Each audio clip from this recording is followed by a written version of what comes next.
Okay, so this question is asking what products are obtained when R2-bromobutane reacts with, well, methoxide ion and methanol under conditions that favor SN1 and E1 conditions. Okay, so let me get my little pen out here.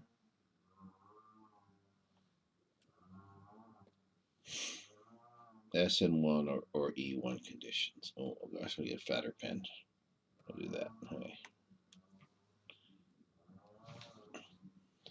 And then include the configuration of the products. Okay, so um, R2-bromobutane.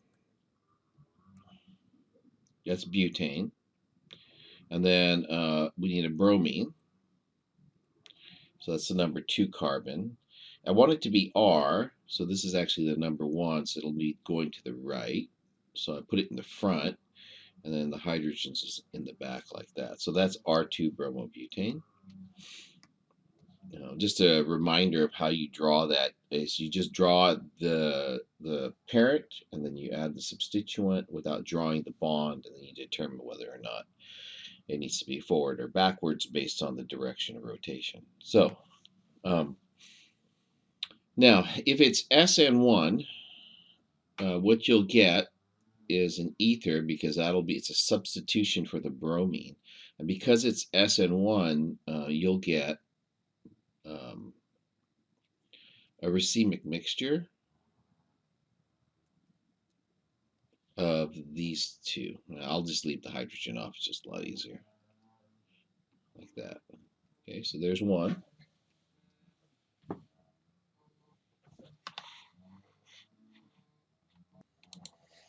Okay, so you get a racemic mixture, and that's because in the mechanism, what happens is the bromine leaves, and you get a carbocation, so secondary carbocation. That's for E1. And then the nucleophile, which is the methoxide ion, which is a good nucleophile, has to come in from the front or the back. So when you have, so it says when it's under SN1 or E1 conditions, right? At a secondary, this is one of those cases we didn't talk about, but you basically have to look at both sets of products.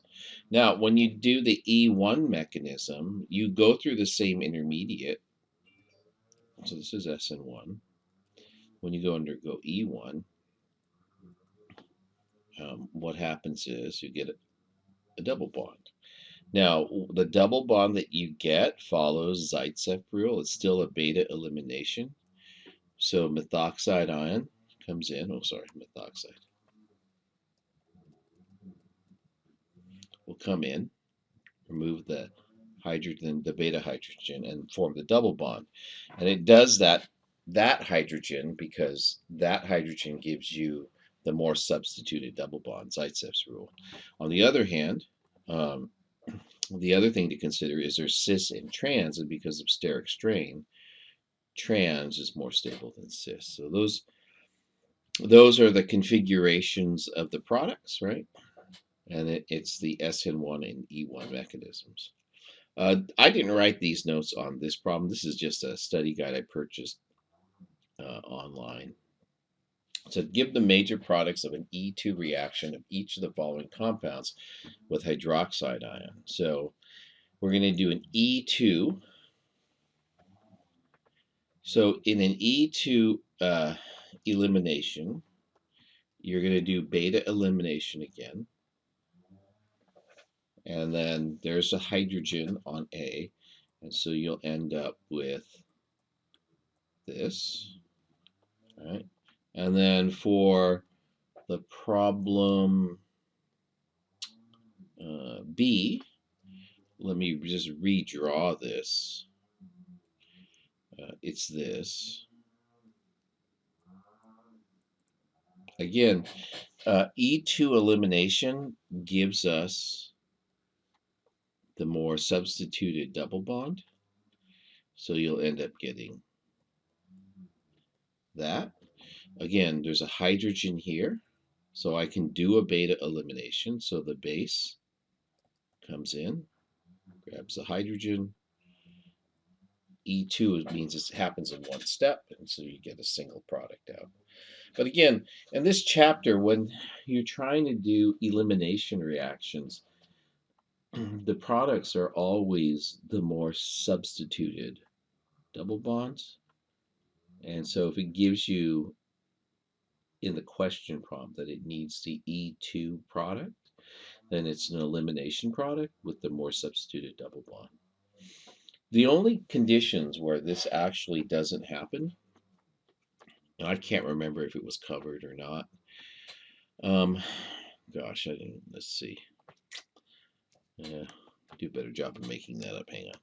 Only conditions where it might not happen are when conjugation is involved. So let's say there's a double bond here and a leaving group here, and then I have that. And then so I can do elimination, and an E2 elimination can give me two products. One is that, and the other one is this. And it turns out this will be the more stable product because it has delocalization because those pi bonds are conjugated. This has two hydrogens on it, so there's no conjugation between those two double bonds. So that this is known as isolated. And this is conjugated, right? This from previous chapter.